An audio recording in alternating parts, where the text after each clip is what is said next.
Alright, so this is my review of the character, the kid in the Blood Meridian. And I guess in this review, I'm probably going to go over, like what I think he meant to the story and my opinion of him.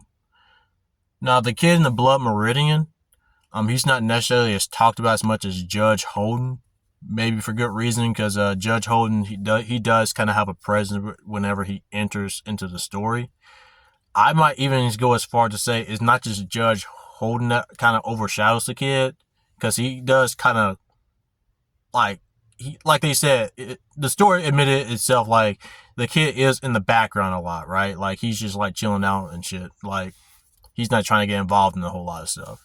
So that it's for that reason that I think the Judge Holden is probably the main presence in the story, especially with the inclusion of the Glanton gang.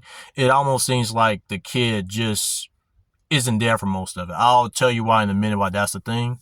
But it seems like when the Glenn gang gets involved, it's almost like it becomes their story almost.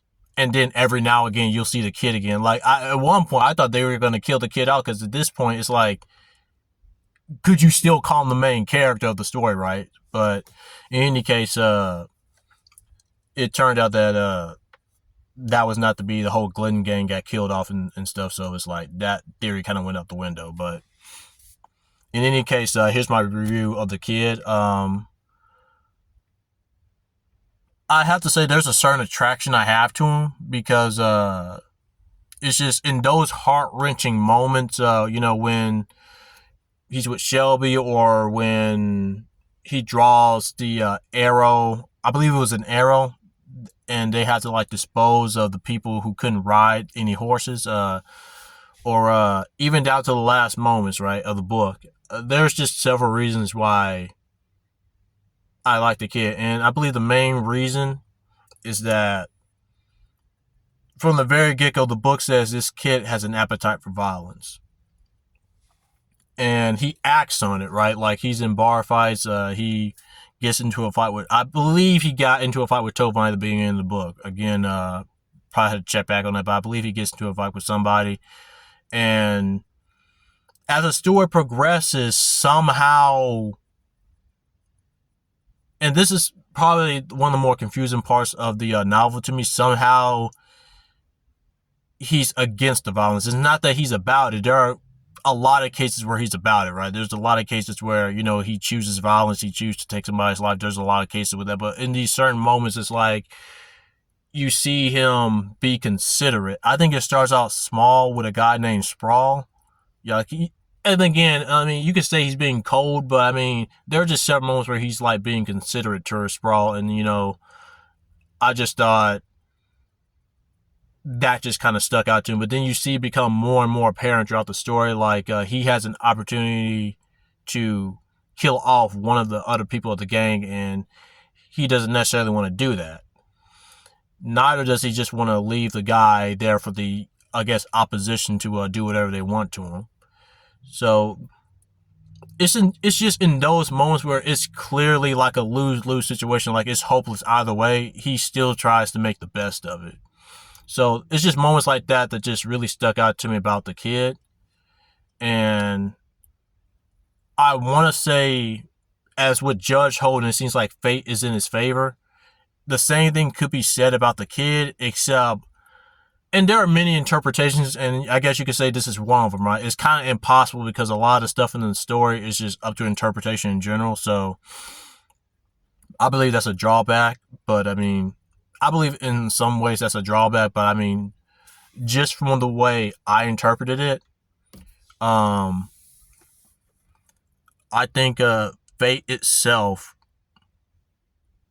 was trying to maybe get the kid to follow along with Judge Holden. I mean, just from everything from the description of him, like, I guess I can't pinpoint it, but they say, I believe Judge Holden is pale, and then, he's a big man, whereas the kid, who is the man at the end of the story, he is described as pale and thin. So there are some similarities, but then when it comes to like the body type, it's like complete opposite. So it's like, I almost want to say fate itself is telling the boy, not telling the boy, but is pushing him to be like Judge Holden. That's what I think. That's what I think. Along with Judge Holden trying to, when he was in that cell, it looked like he was gaslighting the kid. But I mean, just the way the judge was trying to, I guess, present everything that happened to the kid and say, hey, it's supposed to be like this. This is the way it's supposed to be. Along with the book at the very beginning, right? Saying that the boy had an appetite for violence. It seemed like everything was just set in motion. All the kid had to do was just press go on it. Like everything was set in motion for the kid to end up like Judge Holden, right? And he just resisted that. Like he didn't want any part of that. He resisted every part of that all the way up until the end. And now that we're talking about the end, let's talk about the end. The end of the book where he's in that Jake and, I guess Judge Holden kills him. He probably sexually assaults him along the way. I heard that was part of it too. But in any case, there are some interpretations where they say like, oh no, he goes and they both assault the girl together in the Jake. It's like, you can think what you want of that, but I prefer to think like maybe the kid resisted the influence of the judge, resisted the push by fate to end up just like him, following his footsteps all the way up until his grimly demise. And I thought that interpretation that I picked out, I thought it made the most sense to me.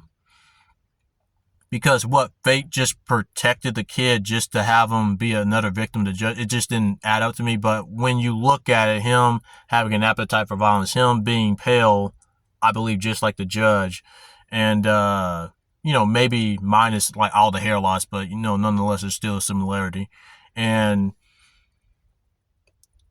just being saved, like I just thought that was the author giving him plot armor. Apparently, some people are saying like that's the same thing with fate, just as it is with the judge. I mean, that makes more sense to me.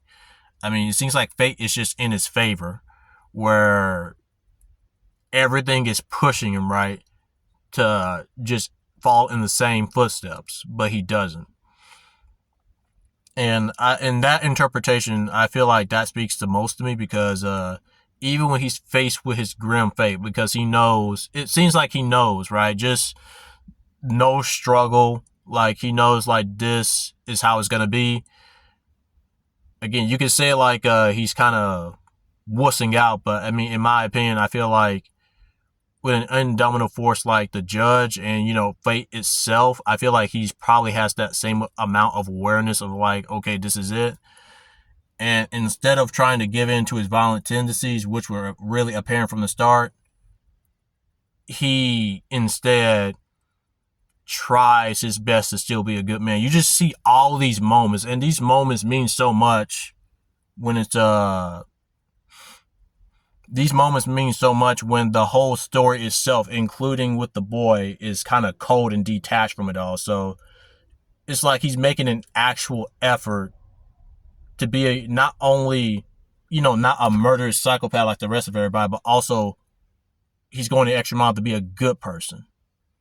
So, I mean, in my interpretation, I think the kid, I was really rooting for him throughout the entire story, even towards the end.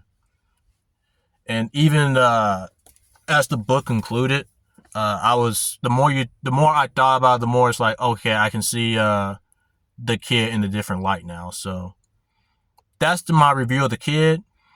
I would say he's probably one of my, I'm not going to sit up here and tell you like he's the greatest character of all time. I'm not going to say that, but I mean, he's definitely one of the better runs that I've seen in literature though. I definitely rooted for him in the book. Not only him, but several of the people he befriended or that he associated himself with, I definitely rooted for them as well. I think the kid is a pretty good character, in my opinion. Again, still trying to get into this literary world, and so far, it's been a pretty good ride so far. So that's my review of the kid. Again, in summary, just making the best of a hopeless situation. And I guess in the way I interpreted the story towards the ending, I thought he kept his morals with him. even in his grimly demise. So I have to say I really enjoyed the kid. I did, and that's my review of him.